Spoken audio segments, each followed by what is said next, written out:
everyone, it's Melinda here. This is going to be my vlog for VEDA day number 21. I told you guys that today that I was doing my miscarriage story. I'm going to try to make this long story very short because I don't have very much memory on my phone. Yes, I have a professional camera. Yes, I have hours worth of video I could do on that, but I don't have a camera stand. I need a camera stand. Anyway, this is not going to be easy for me. This is going to be very hard for me. I am not over this. It just happened February 17th. I do have my miscarriage story broke up into like pieces on here, like in like 5 or 6 videos or something like that. So I figured I'd put it all in one for you guys. And I'm not going to get into detail with anything. I'm just going to go through and let you guys know how it all happened. Okay, first, in August of 2012, me and my husband decided that we wanted to start TTCing. I didn't start making TTC videos till September or October, I can't remember. I did use basal body temping. I did use OP-Haze, and I checked my cervical mucus. I used Fertility Friend and all that fun stuff the first few months, and then after that I just gave up on that because it was stressing me out. I was new to using that because my son was not planned, and my daughter, she was planned, but we were at that stage where we were like, if it happens, it happens. Like, we just didn't want to like stress ourselves out going through the whole whatever, you know what I mean. But anyway, it was my first time using any of this stuff, so it was stressing me out. So in December when I got pregnant, the only thing that I was using was my own intuition, because I'm very in tune with my body and I usually know when I ovulate. I was checking my cervical mucus, and I was using Fertility Friend, and Fertility Friend was very accurate, like pretty much almost to a T. So I ovulated around December 10th or 11th, with November 27th being my last period. And I took a pregnancy test on the 16th because I had some symptoms. Symptoms were tiredness, achy boobs, cramping. I had a lot of like stomach upset, like growling of the stomach and everything like that. It was really weird. Like, I did that with my daughter too. I don't know what that was all about. But anyway, but it was negative. I took one on the 19th, it was positive. I took one on the 20th, it was positive, and I have those 2 videos on here actually. And I spotted a little bit on the 20th too. That video is on here. And I didn't spot anymore after that. I called my OB. My appointment was January 14th, and I went to my first appointment, and my OB's protocol is he does an ultrasound your very first appointment. Well, he did it out, he started doing it on my abdominal, and he saw a sac, but it was empty, so he wanted to do a transvaginal. And going off my last period, I should have been 7 weeks. He told me that I was only measuring 5 weeks, and that really worried me. There was no yolk sac, there was no fetal pole. It was just an empty gestational sac. I was worried, like, but he tried to reassure me that it looked like a very healthy pregnancy. My CG levels were fine, you know, all of that. Because prior to your appointment, he makes you get blood work done. And he does make you get your sugar checked for gestational diabetes. You don't have to fast for it. He just wants to see what your numbers are without fasting. Anyway, so I was worried, but I took his word for it, and everything was fine. So I went home. He scheduled me for a repeat ultrasound for 2 weeks later on the January 28th, I think. Anyway, so I waited and I waited and I waited, and I felt like something was wrong. My pregnancy symptoms started going away. I didn't know if it was just because that scared me that I was thinking that or what, but yeah. So I started spotting before that first week was over.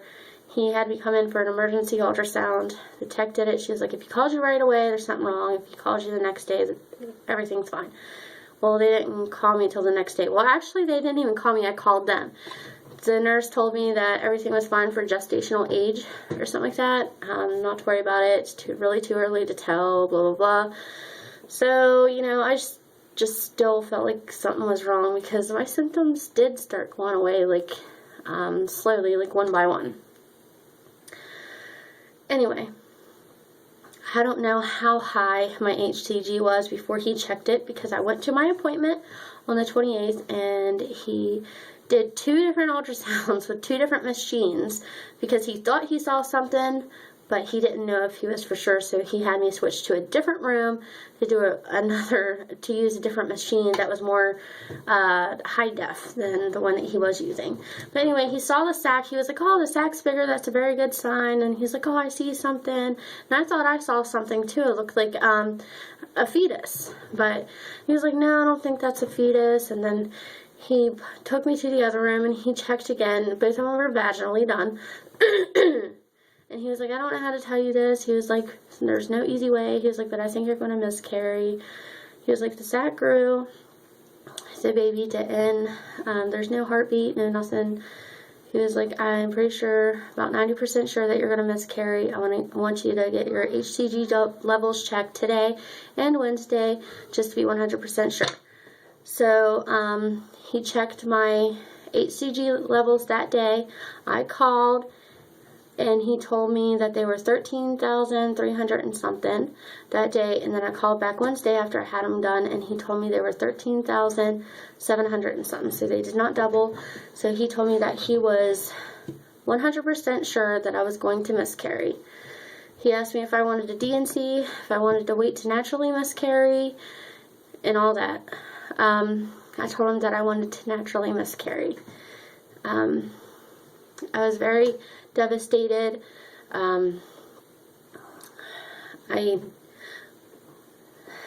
this was going to be hard for me. I was very, very devastated. Anyway, I waited and I waited, and on the 31st I started spotting, and then on the 1st I started bleeding a little more. But my miscarriage lasted for 3 whole weeks. All of that is on here, like asking you guys if that was normal. I called his office a few times, asked if it was normal, because I didn't feel like it was normal, but I didn't want to give up yet. I wanted to do it on my own because I felt like I could get more closure that way. Anyway, February 17th, I just felt really off. I started bleeding heavier and heavier and heavier, and it was brighter red blood. Very minimum blood clots, not hardly any blood clots at all. And then I felt like this pop when I was on the toilet, and then blood just started gushing out of me, and just gushing and gushing and gushing. And I was filling up a pad every minute, and my husband had to rush me to the ER. My video about that is on here. I'm not going to repeat everything because you guys can watch that if you want to. The reason why we had to take his cruiser is because my sister had my car. Yeah. People are probably like, oh, she doesn't have a car. Yes, I have a vehicle. It's just that my sister had it. But anyway, the hospital treated me really shitty. I ended up having a D&C because they did an ultrasound and it was, the gestational sac was still in me.